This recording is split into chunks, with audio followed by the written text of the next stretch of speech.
નમસ્કાર મિત્રો, વિડીયોમાં તમારું સ્વાગત છે। જી હા મિત્રો, અત્યારે હાલના મોટા અને મહત્વના સમાચાર સામે આવી રહ્યા છે। તો મિત્રો, સમાચારમાં વાત કરીએ તો 13ના કમકમાટી ભર્યા મોત નિપજ્યા। દેશમાં વધુ એક બસ દુર્ઘટનાની ભીષણ ઘટના બની છે, જેમાં 13 લોકોના કમકમાટી ભર્યા મોત થયા છે, જ્યારે અનેક લોકો ઇજાગ્રસ્ત થયાના અહેવાલ છે। હાલ પોલીસની ટીમ અને તંત્ર દ્વારા ઇજાગ્રસ્ત મુસાફરોને નજીકની હોસ્પિટલમાં દાખલ કરવામાં આવે છે, તેમજ મૃતકોના પરિજનોને જાણ કરવામાં આવી છે।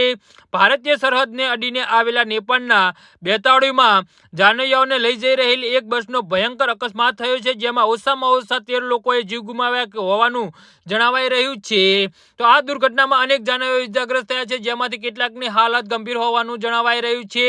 બસ અકસ્માતના પગલે રોડ પર ભયાનક ટ્રાફિક જામ સર્જાયો છે, તેમજ ઘટનાની જાણ થતાં જ પોલીસની ટીમ પણ અને સ્થાનિક તંત્ર દોડતું થયું છે। ઘટનાની પ્રાથમિક માહિતી અનુસાર બેતાળીના પચુઈની નગરપાલિકાની સતત ભવનની ગામ પાસે બજરાંગ ચુનકુડા જઈ રહેલી એક બસ પુરુચીના બડગાંવ મોડ પર પાસે પહોંચી ત્યારે કાબુ બહાર જતી રહી, અને જેના પગલે બસ 150 ફૂટ ઊંડી ખીણમાં ખાબકી હતી। જિલ્લા પોલીસ કાર્યાલય બેતાળી પોલીસ પ્રવક્તા પોલીસ નિરીક્ષક બલદેવ બડુએ આ અકસ્માત વિશે જણાવ્યું હતું। નેપાળ એપીએફ પોલીસ અને સ્થાનિક લોકોએ તાત્કાલિક ધોરણે રેસ્ક્યુ શરૂ કર્યું હતું। જી હા મિત્રો, તો આના વિશે તમારું શું કહેવું છે તો નીચે મારી કમેન્ટ બોક્સમાં જરૂરથી જણાવજો। ધન્યવાદ।